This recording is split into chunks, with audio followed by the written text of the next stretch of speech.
Okay, now I can hear you. Can you hear me?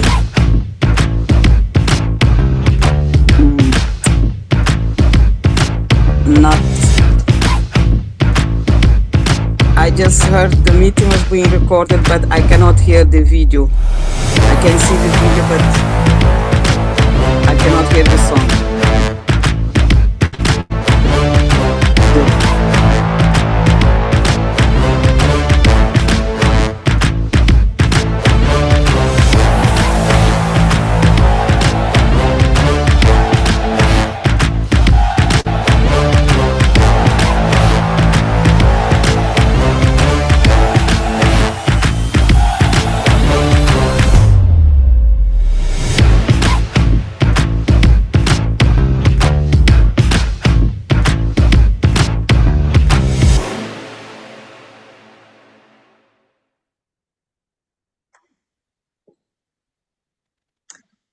Good morning, Global Opportunity Committee. Good morning, world. Good morning.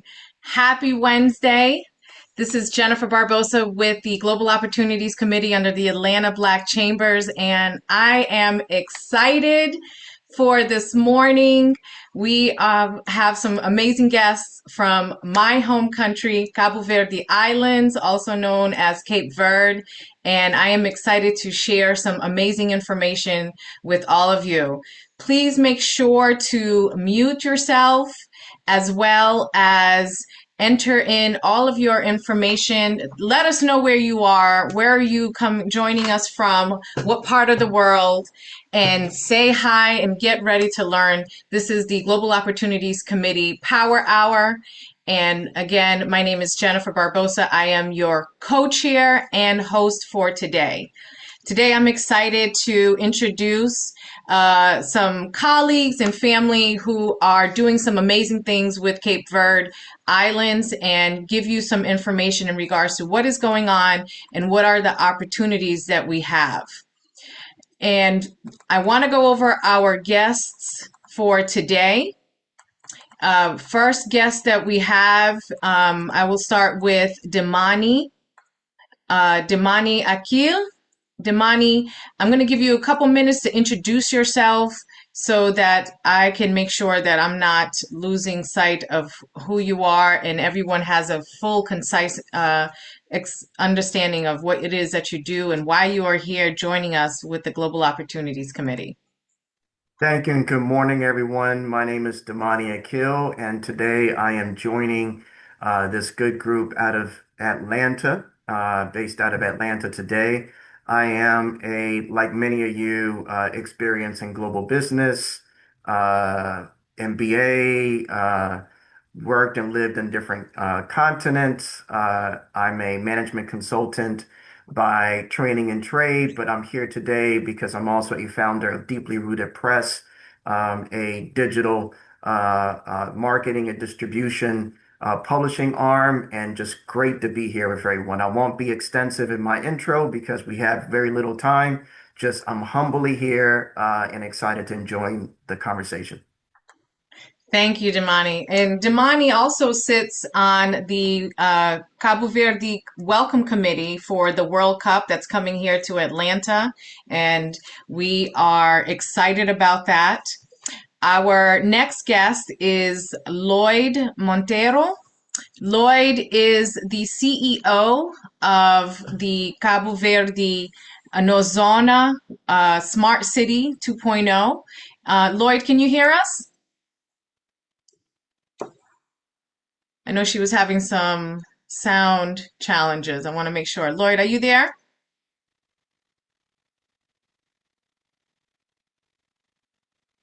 All right. Well, let me just give you a quick intro on Lloyd. She is an innovator, turning the islands into innovation hubs, a civil engineer, urban planning expert, and a Harvard Business School trained leader. As a founder and president of the Smart City Cape Verde Foundation, she launched a movement in 2018 and just this year unveiled Smart City Cabo Verde 2.0, a national initiative to make Cape Verde a continental reference for smart, sustainable, people-centered cities, with the UN signing a 17 million euro cooperation plan with Cape Verde just last month, focused on digital transformation in the blue economy. She is at the center of Africa's most exciting transformation. So, Lloyd, hopefully you can hear us, and once you're here, we will make sure that we get you on to talk. Our next guest is Cherie Barros. Cherie, are you here? I am here. Good morning. Good morning, Cherie. Good to see you. How are you today? Doing well. How are you? Wonderful, wonderful. So Cherie and I we met through a couple different avenues, and she is now on our welcome committee for the Cape Verde Islands for the World Cup. But Cherie has a very extensive experience within the sports and entertainment industry, and I would love for you to share about that and how that experience is works with Cape Verde and all that's going on here in Atlanta. Yes, absolutely. So, good morning, everyone. So happy to be here. Thank you, Jennifer, for having me and looking forward to the discussion. As Jennifer said, my name is Cherie Barros, and I am the Chief Communications Officer, Chief Marketing and Communications Officer for the National Prostate Cancer Coalition, also known as Zero Prostate Cancer. It's an organization based out of the Washington, D.C. area. I am based here in Atlanta. And then I'm also the founder of SVB Group, which is a sports ventures firm. I established the firm back in 2017 after about close to 20 years working in the professional sports industry. So I have over 10 years of experience with the NFL, working for the Atlanta Falcons here locally to start off my career, working for the then Oakland, now Las Vegas Raiders. And then my last professional team role was head of marketing for the San Antonio Spurs out in Texas on the NBA side. I moved here to consult for a sports agency for 3 years, where I oversaw global sports partnerships for AT&T's portfolio. Oh, there's an echo. And then transitioned into overseeing sports partnerships for the American Cancer Society for about 10 years, which brought me back to working with the NFL, the NHL, all the major leagues. So needless to say, after about 25 years in sports, I'm thrilled that the World Cup is coming to Atlanta. I actually sat on the board of directors for the Atlanta Sports Council, which is part of the entity responsible for bringing World Cup, Super Bowl, all major events to Atlanta. So I know how excited the business community of Atlanta here was when we were awarded the World Cup. And of course, it's a personal honor to be a part of the Cape Verde World Cup host committee, welcoming committee for this coming summer. But yes, I'm looking forward to the conversation as a small business owner myself, as the Chief Marketing Communications Officer of a national prostate cancer advocacy organization. It's been really an honor in my career to see sports, commerce, and philanthropy all merge for good and for impact. So I'm equally as excited about the economic and impact opportunities coming to the city as a part of World Cup. So I'll stop there. Thank you, Cherie. Thank you so much. Lloyd, are you able to hear us? I want to give her a chance. Lloyd, can you hear us? Can you hear me? Yes, we can. Yeah, I still have some problems here hearing you. I don't know what's going on. I'm sorry. Okay, so we'll come back to you, Lloyd. Hopefully we can get that fixed. And I'll see if Samuel can support you on that. In the meantime, let's move on with the program. The World Cup is coming. We have a lot of opportunities, and most of the world is not familiar with the Cape Verde Islands. Unless you are in New England, maybe in the European countries, or close to the area of West Africa where we are situated, most people are not familiar. This is a huge opportunity for the islands. There are some great opportunities that can be taken advantage of, and being part of the Global Opportunities Committee, this is an opportunity for you to look at other options in regards to investment, connections, and tapping in. I'll start with Damani. Damani, you've worked on a variety of different projects for other countries around Africa, telling stories. And Cape Verde is often described as a crossroads nation, African by geography, deeply influenced by Portuguese colonial history, with the diaspora spread across the US, Europe, and South America. The country speaks Criollo. We speak Criollo, and we have 10 islands, which means we have multiple dialects. And the cultural heartbeat, our audience across multiple countries, many of whom have been hearing about Cape Verde seriously for the first time. How do you frame this nation's cultural identity? And why does that identity actually make it more attractive as a business and investment destination? Thank you for that question, Jennifer. Yes, I am Cabo Verdeano, and I think what makes Cabo Verde compelling is that its identity is not accidental. It's historical, it's intentional, and it's deeply connected to a broader sense of African liberation movements for that matter. Cabo Verde was shaped through the same independent struggles as the countries like Angola, Mozambique, South Tome, but at the center was Amilcar Cabral from a historical lens. His vision, Jennifer, was not just political.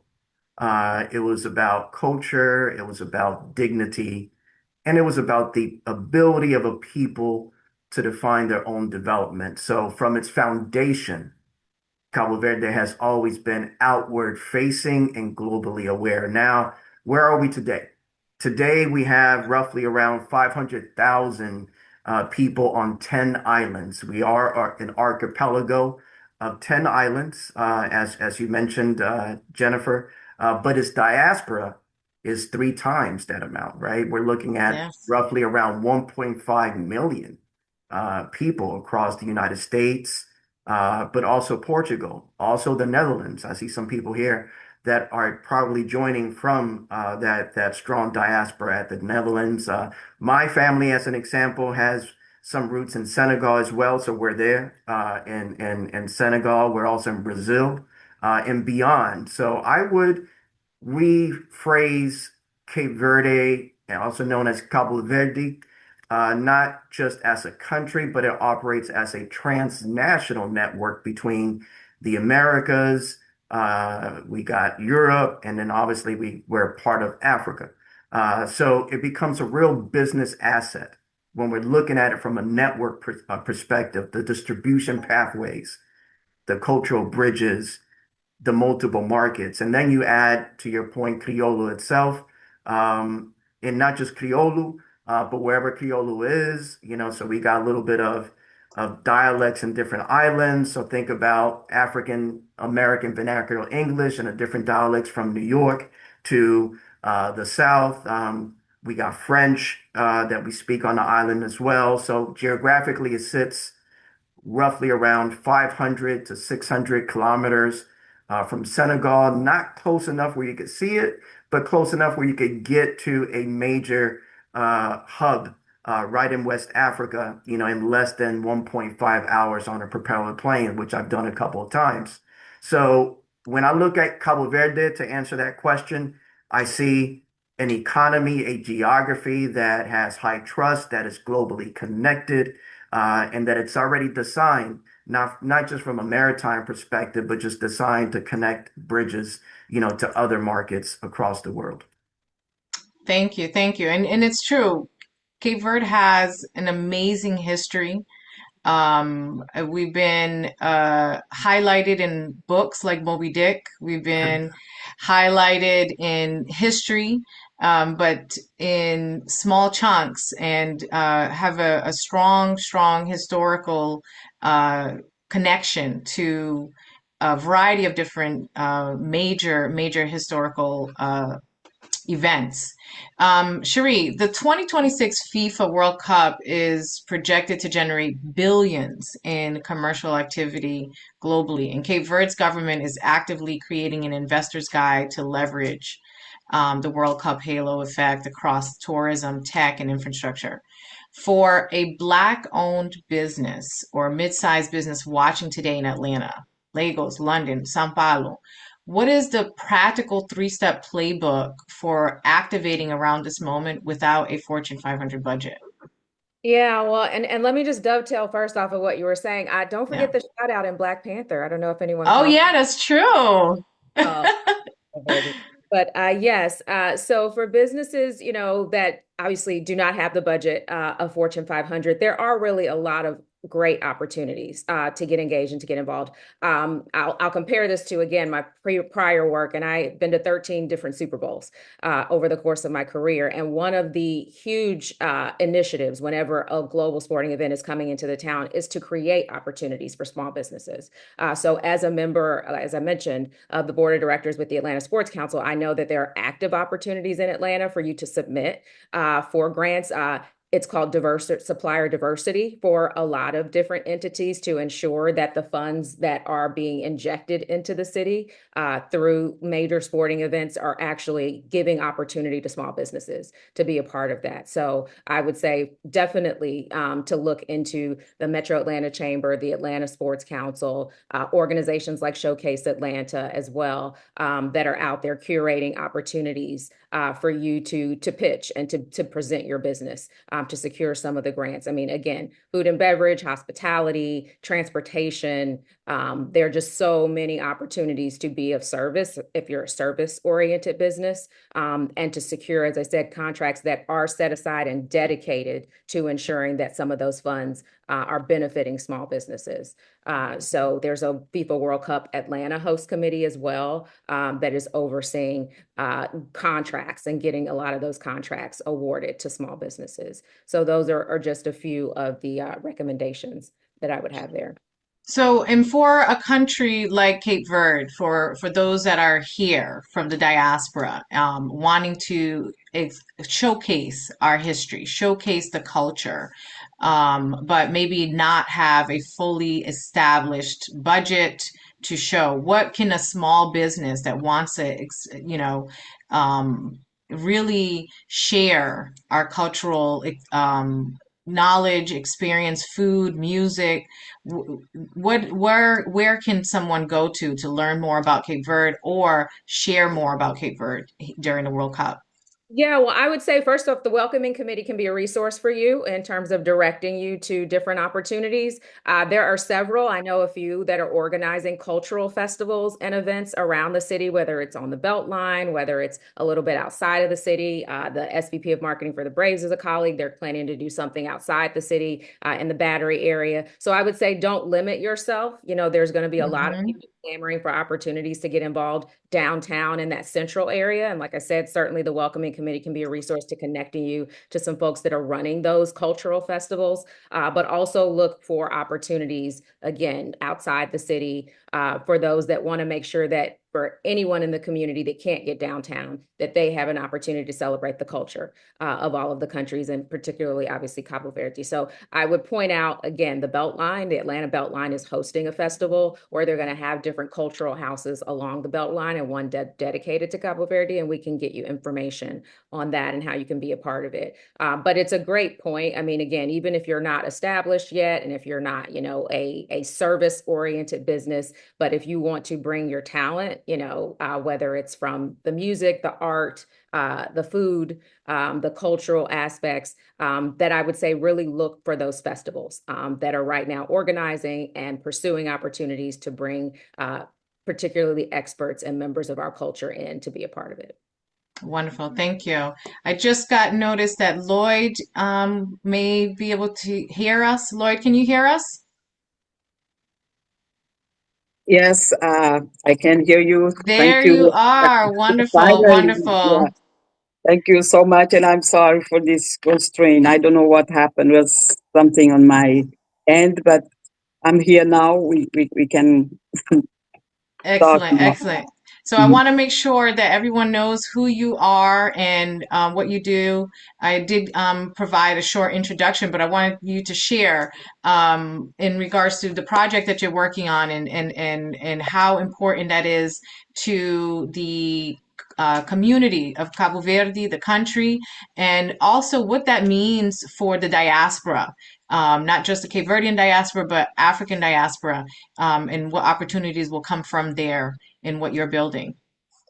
Yes, well, thank you very much for this opportunity. I'm Lloyd Monteiro. I'm the founder of Smart City Cape Verde Foundation, but I also own the No Zona Smart, which is a smart city project that it's a model for Africa that we're building here in Cabo Verde. But I'm also the president of businesswoman, Cape Verde and diaspora businesswoman here in Cape Verde. And I'm also vice president for small business in ECOWAS.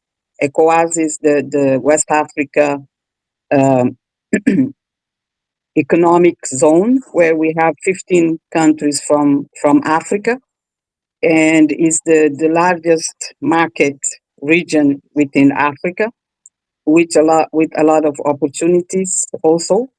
And but going back to our project and the diaspora, as you know, Jennifer, diaspora in 2025 sent around 280 million euros to Cape Verde. That shows that they trust and they have the capacity to to put money here. But the issue is this money is used only on consumption. It's not structured for investment. To have impact on Cape Verde development. Here in Smart City, that's what we are trying to do, to shift this, to bring structure opportunities for investment so that this money can be used for developing the country, and also bring revenues to the diaspora, but not just in terms of money, but also we know that diaspora have knowledge. We have a big asset there also on the knowledge that they can share, with Cape Verde, their experience abroad that they can bring to Cape Verde. And also we know many diaspora wants to come back and retire in Cape Verde. We have the best Yeah. climate. As you know, tourism here is our main economic activity. We receive more than 1.2 million tourists per year, but they come mostly from Europe. We need to have more tourism relationship with the US, especially with the diaspora. So we think there is opportunity in tourism, but also because diaspora wants to come back and retire in Cape Verde. We also in Smart City, we're preparing the Smart City also to receive diaspora that want to retire here as second home. And we have opportunities for technology companies, digital nomads, people that can work, doesn't have to be in their place to work. They can be anywhere. So Cape Verde is a good place. We have good connectivity. We are hub. We connect with Brazil, with Europe, with Africa.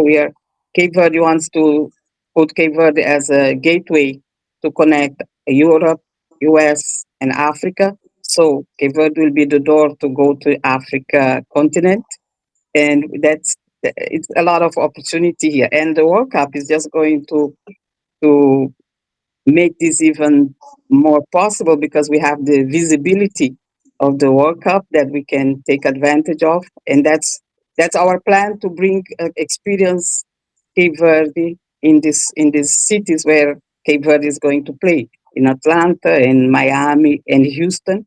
That's our idea, to bring all these opportunities and bring Cape Verde experience to to these cities. As you said, they don't know Cape Verde, so we need to have this opportunity to make them learn a little bit more and see the opportunities. I think I will stop here. Thank you so much, Lloyd. So I have a question for each one of you in regards to Cape Verde, and maybe you can share some interesting facts.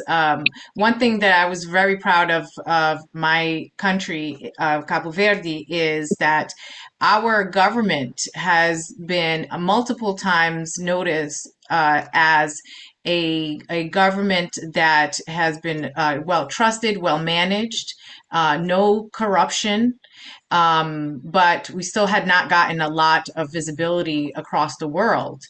With 10 islands lined up across the equator, with ample opportunity of growth and access to multiple parts of the world, with culture and food. Share any unique facts that someone that may not be familiar with Cape Verde might be interested in learning about, and why Cape Verde is a country to consider for investments, for opportunity, for connections. Let Cherie, do you want to go Well, first? Oh, I'm sorry, Lloyd. Yeah, I mean, I can or defer. Yeah. yeah, go ahead. Okay.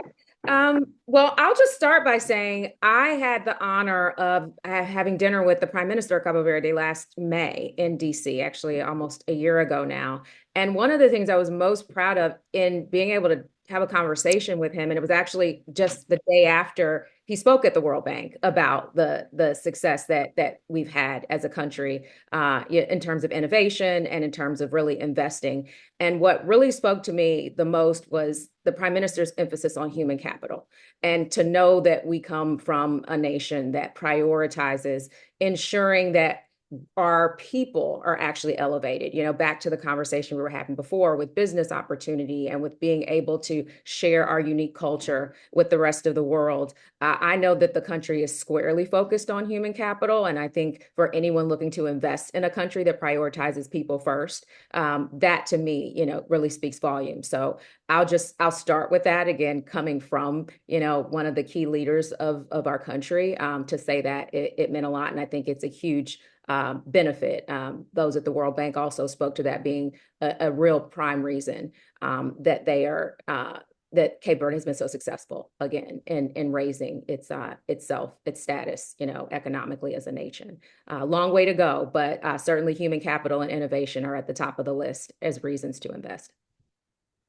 Thank you. Lloyd, I know you've got some great facts to share, and especially with one thing that I learned recently is Cape Verde is well positioned with some fiber optics that crosses through from Europe to South America, opening up a plethora of opportunities for Cape Verde in the techs and in innovation.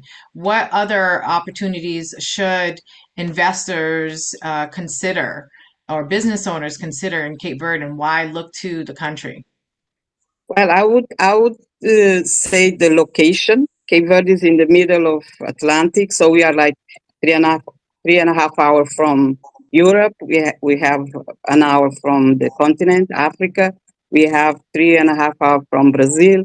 We have 6 hours from US. So very easy. You can travel around the world because we are in the center. So our geographic position has been our key uh, asset, I would say.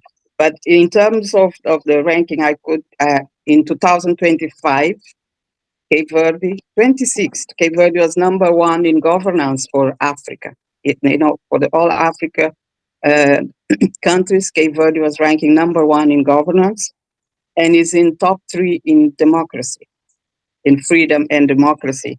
So I think we have a rare combination where we find the political stability, we found transparency, and institutional trust.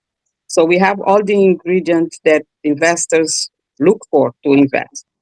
The only thing we need to have is more visibility. They need to know more that we exist, because I think that's where our weak point is. People don't know about us, because as soon as they know, they really jump on it, because they know the quality of life you find here, the climate, all the environment. So that's what we need to work on the visibility of Cape Verde, for people to know about us. Excellent, excellent. And Damani, what about you? I know you've done some great work around the world with multiple countries, but what makes Cape Verde unique? Great question. Thanks for bringing that up. And I know that we have an audience here from an industry agnostic tapestry, if you will. Let's talk about the environment. Lloyd, she mentioned the environment, and I would like to just go deeper into that. The environment can be desertic in some islands, meaning that water becomes a scarcity, but that also can be looked at as a benefit. Let's talk about the fact that renewable energy is not new in Cabo Verde. You know, we've been using Mhm. solar power there for decades. So for those of us that are interested in sustainability economies, and testing out pilots around solar paneling and new technology, Cape Verde has ample space and experience in that particular sector. Water scarcity also brings up the ability for individuals that are at the forefront of desalination technology, something that I've had experience with in Morocco, to get in, there as well. And then there's the fact that it has a fully fluent Portuguese speaking population, right? Let's talk about the service industry.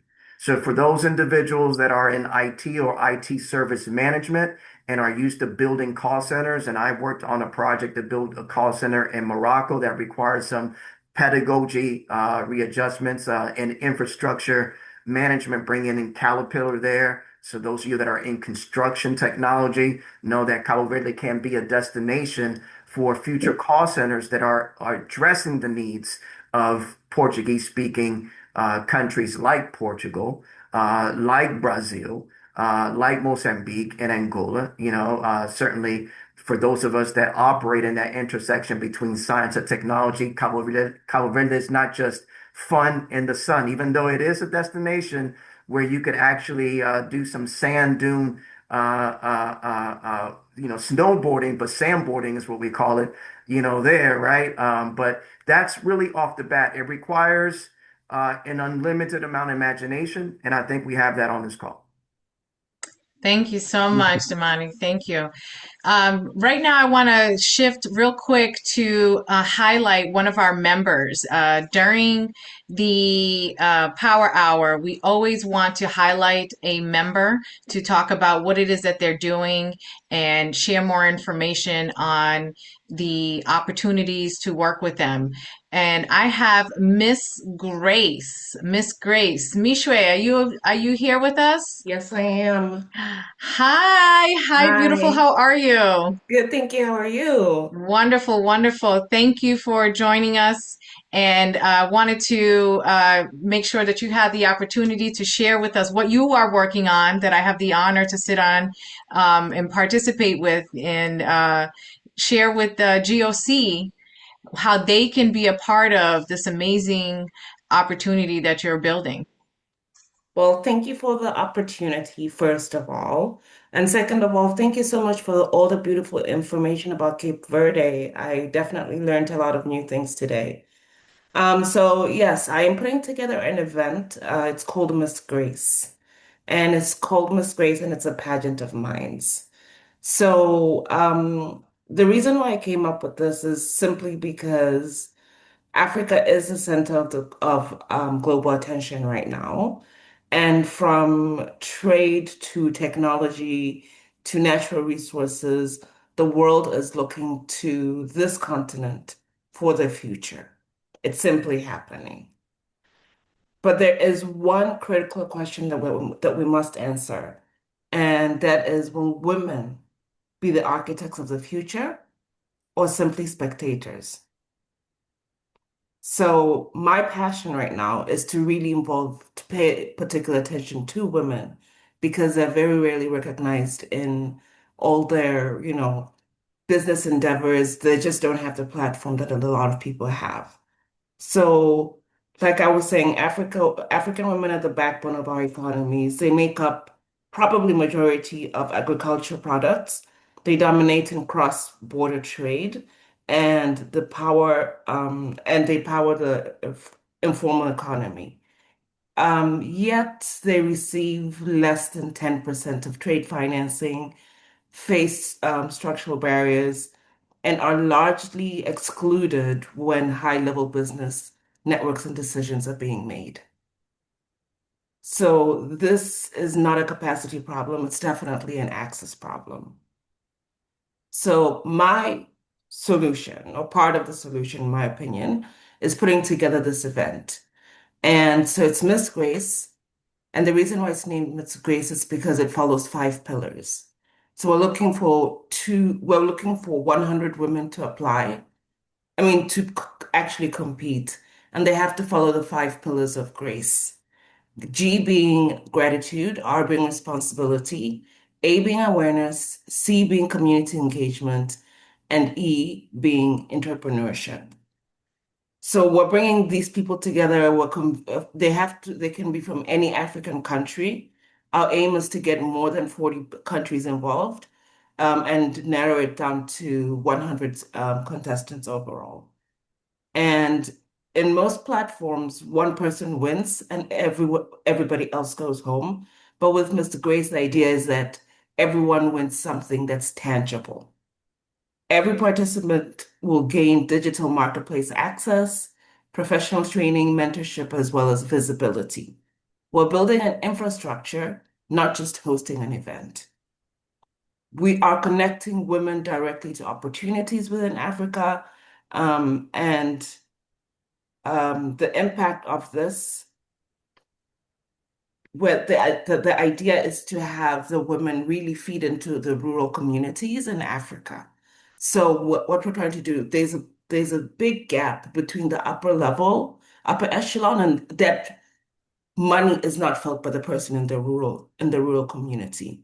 And my theory is that we're actually going back to learning rural communities because, the cost of education is just too much. And so we're going back to the original blueprint, which is learning in our communities. So our inaugural event, like I said, I'm very excited, is going to be late September, um, first week of October, and we're calling for entries right now. I will include the website in the chat over here. The winner actually wins $100,000, so it's not a small amount of money. Wow. Second place is 50,000, and third is 25. We're really trying to empower the rural community with this initiative. Thank you, Ms. So Shay. yeah, so call to action right now. Applications are open, and we're looking for all volunteers in any case whatsoever.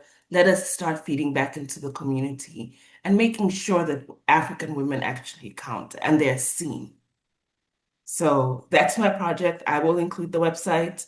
And yeah, hoping to see all of you in Zambia in September/October. Wonderful. Thank you, Mishre. This is amazing. This is a huge opportunity and platform for our African women to highlight not only what they do for the community, but their entrepreneurship. And definitely appreciate you putting together this platform for our African and diaspora women. Thank you. Going back to our program, I want to get back to the FIFA World Cup. Cape Verde is the second smallest nation by population ever to qualify for the FIFA World Cup. This is a fact that stops people in their tracks. From cultural storytelling perspective, how does a moment like this rewrite the world's perception of what an African island nation is capable of? And how should Black entrepreneurs and investors use this narrative to shift as the doors open for your own business development conversation? Damani, what are your thoughts on that? Oh, you're on mute. Thank you for that. I think what makes this moment powerful is not that Cape Verde qualified, but what that qualification means, right?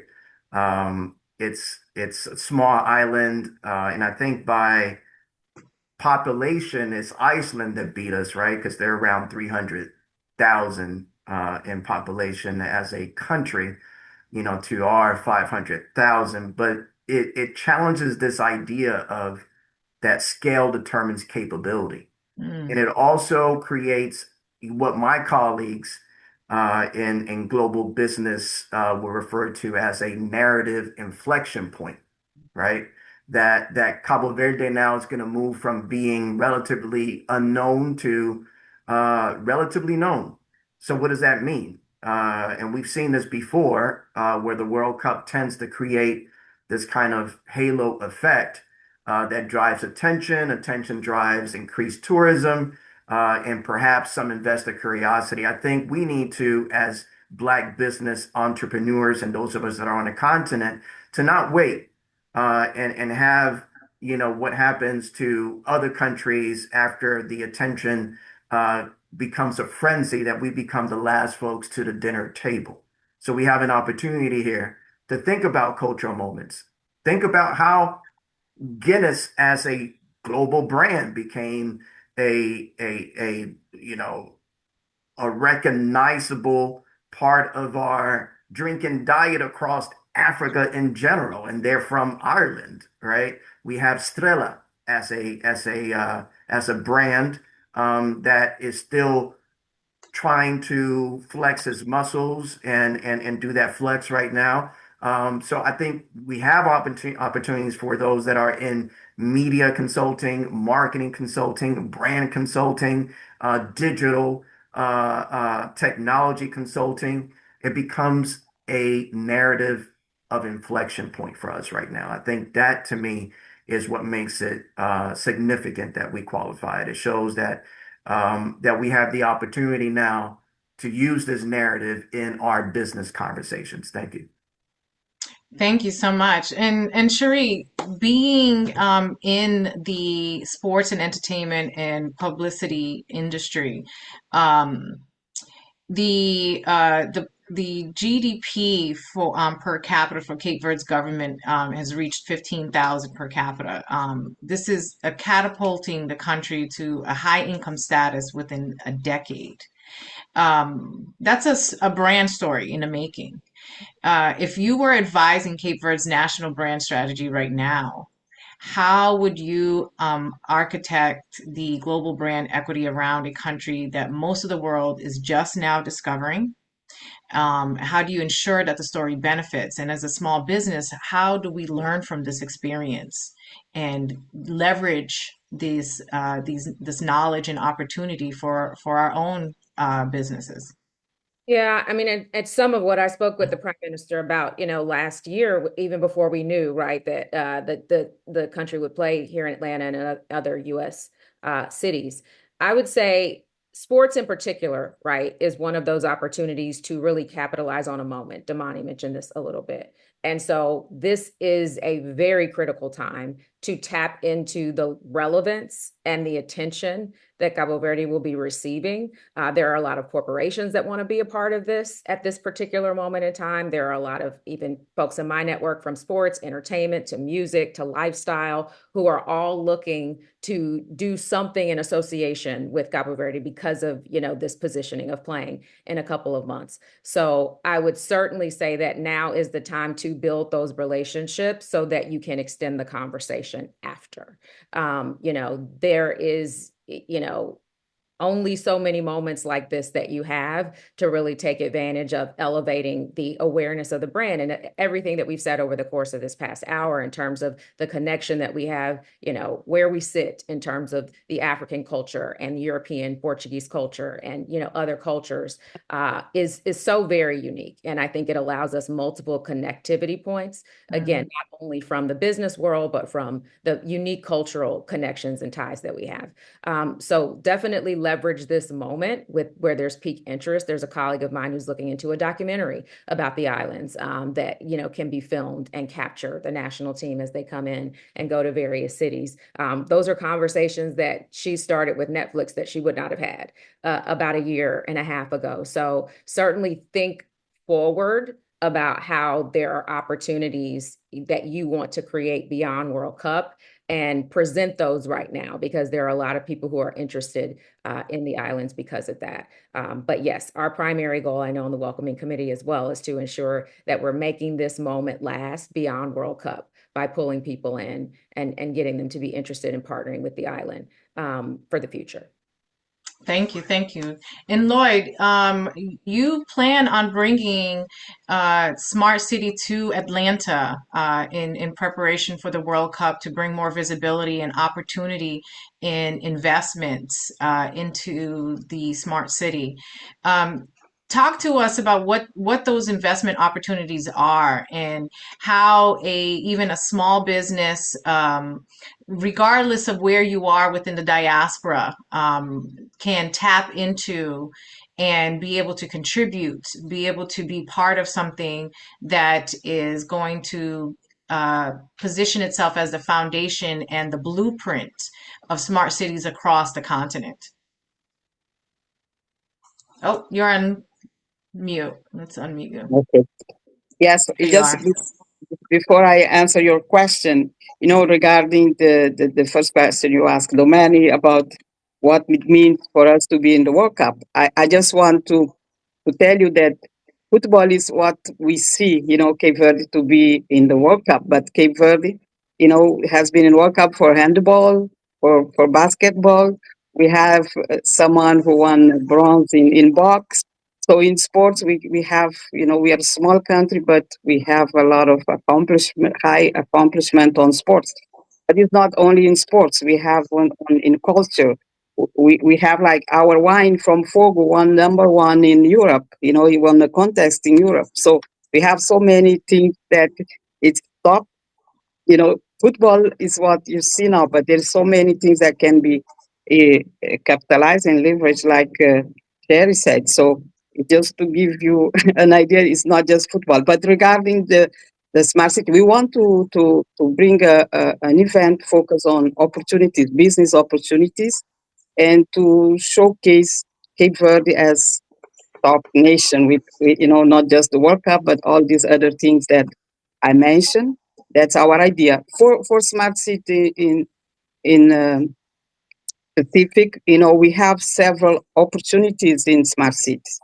Starting from we have this program which is virtual resident. Everyone can be resident in our city.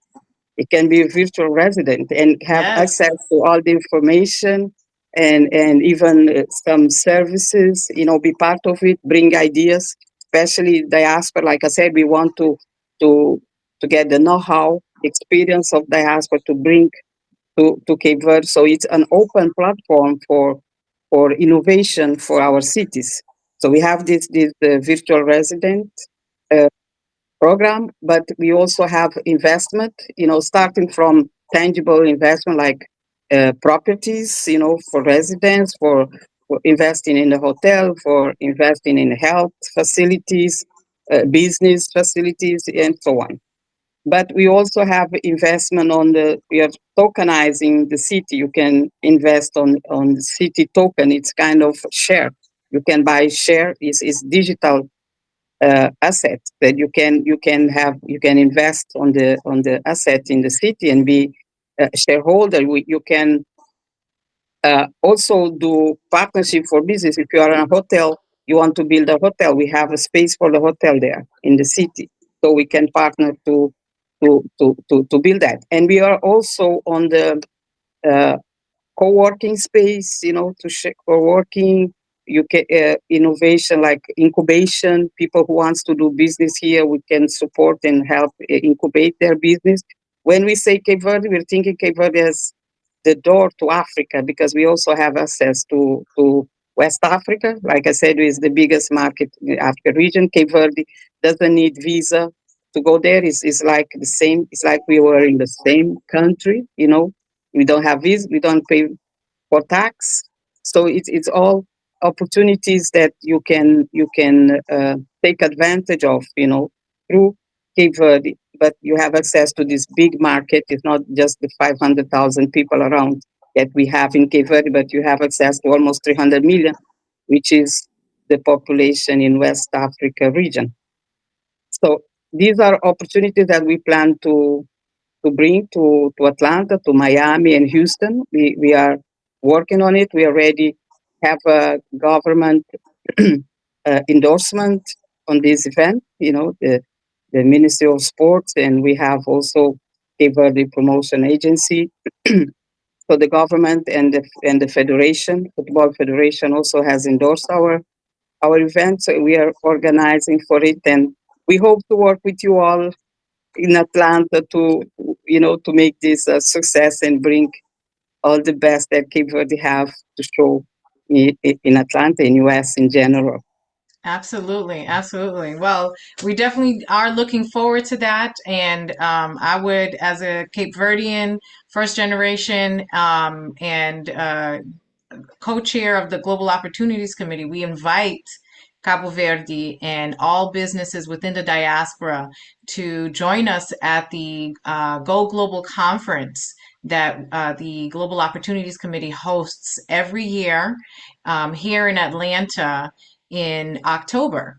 And this is an opportunity not only for Cape Verde diaspora businesses to showcase, but it's also an opportunity for other businesses within the diaspora to connect with the country and opportunities that are growing there. And especially post World Cup, this will be an opportunity where you can tap in and really leverage the visibility that the country would have gained post World Cup. But I would say maybe not wait until the Go Global conference. I would say tap in now before the World Cup starts because things are going to get real busy, really exciting.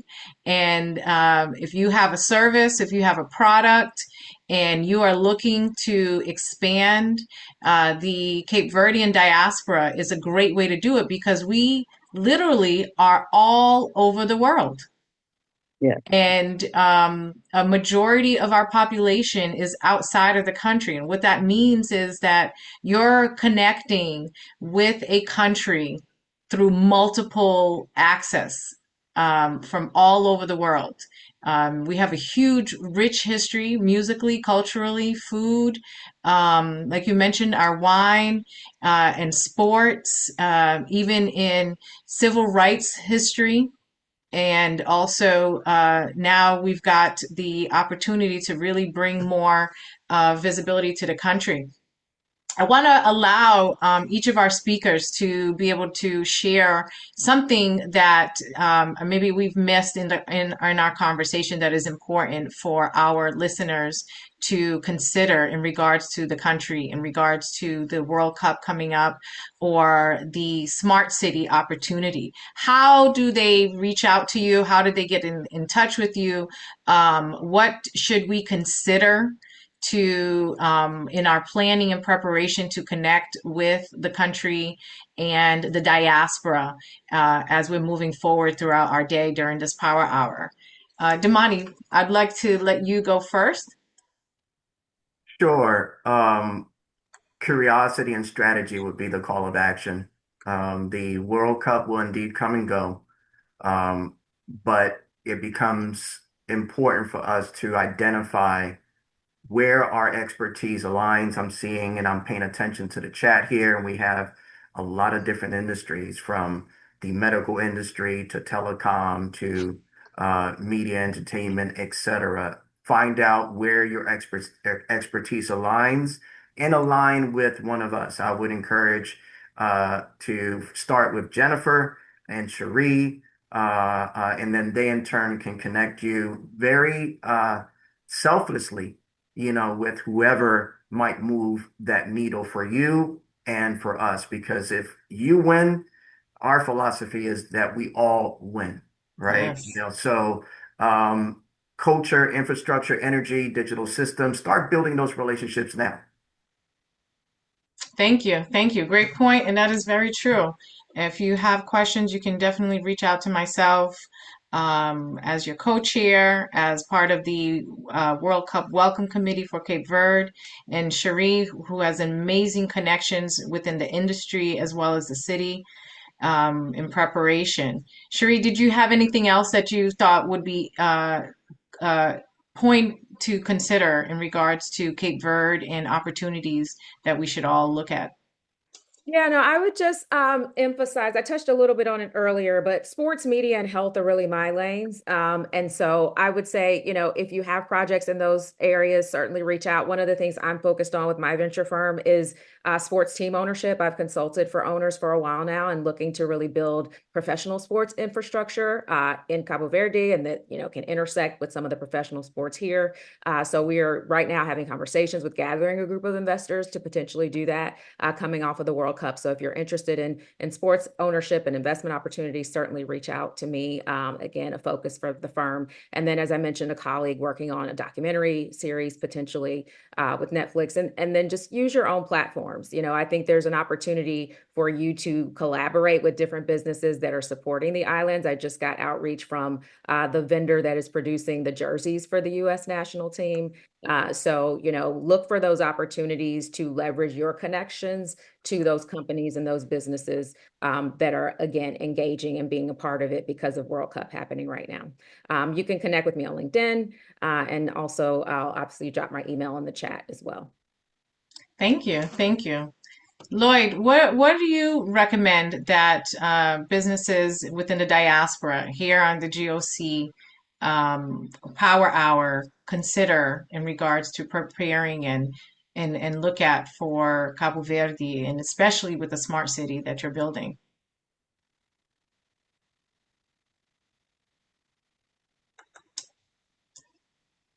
You are on mute. Let's unmute you. I just There you are. page address on the chat. Yeah, I just put the web.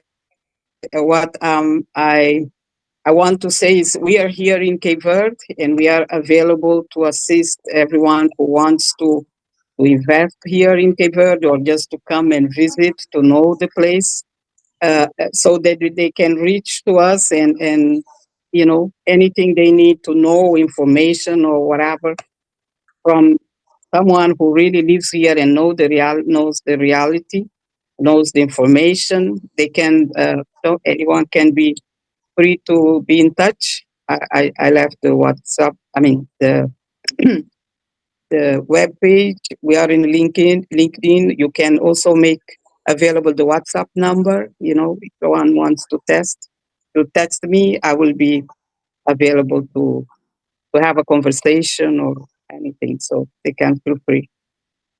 Thank you. Thank you. So we've got about 3 minutes before we close out the power hour. And I want to see if we have anyone that has a question to close out our invitation to learning more and connecting with the country of Cabo Verde off of the west coast of Africa, right there on the equator, with 2 to 6 hour commute on any part of the world, of the several continents, and a huge opportunity to be able to tap in within the diaspora. I don't know if I see any hands up.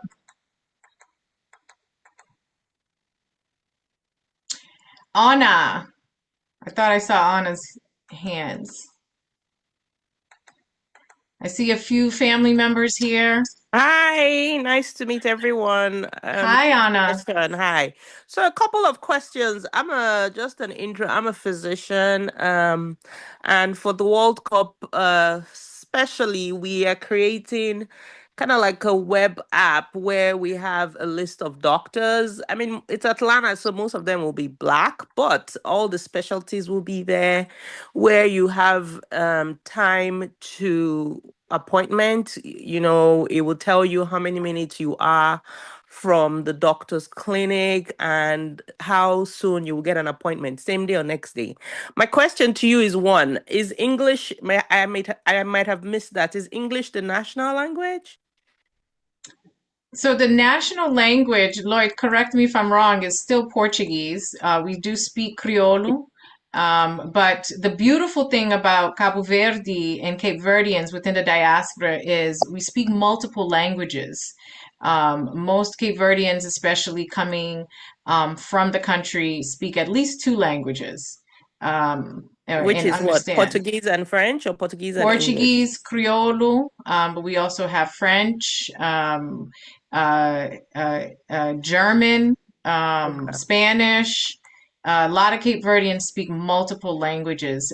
Cherie, Damani, Lloyd, any? I know there's more that I've missed because we are all over the world. Yeah. So if you needed to see someone, what options would you want for language? Because that's what we're trying to do to ensure that, I would say every team. connect with myself afterwards, and then we Okay. can tap into that. I want to make sure that we are closing off and respecting everyone's Of time. course. Sounds good. But yeah, I think that's a great resource that would make sense. Yeah. And this will be cash based for those who are coming, of course, without insurance. Thank you. Internationals will not have insurance. Thank you. Bye.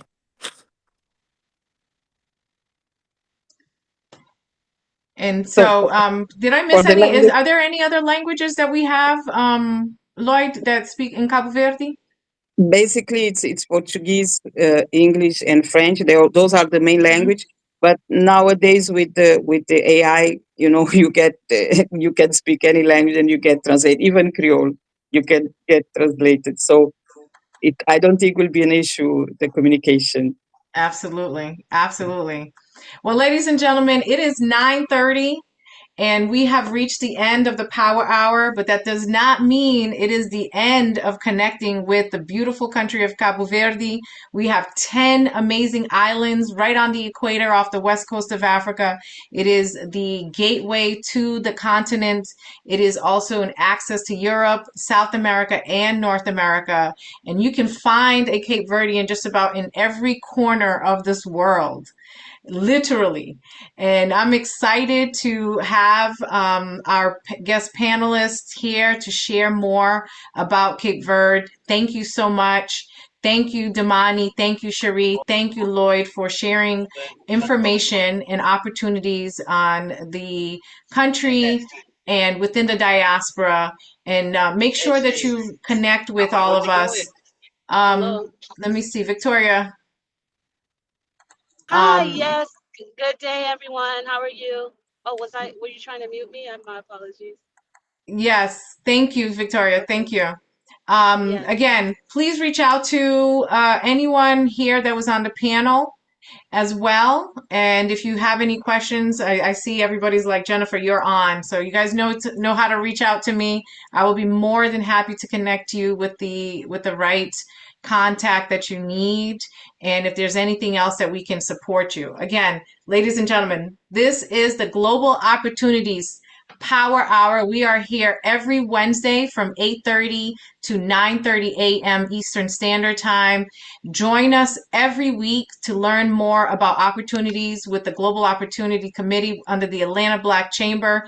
And don't forget to start. We're already getting ready to register for the Go Global Conference coming up here in Atlanta in October. Look out for the information, tap in. This is an opportunity to connect with other businesses across the diaspora, across the world, here in Atlanta. Do not miss out. Thank you so much, everyone, and have a wonderful and happy Wednesday. Thank you. Thank Thank you. you, Bye. Steve. Thank you. Thank you, Steve.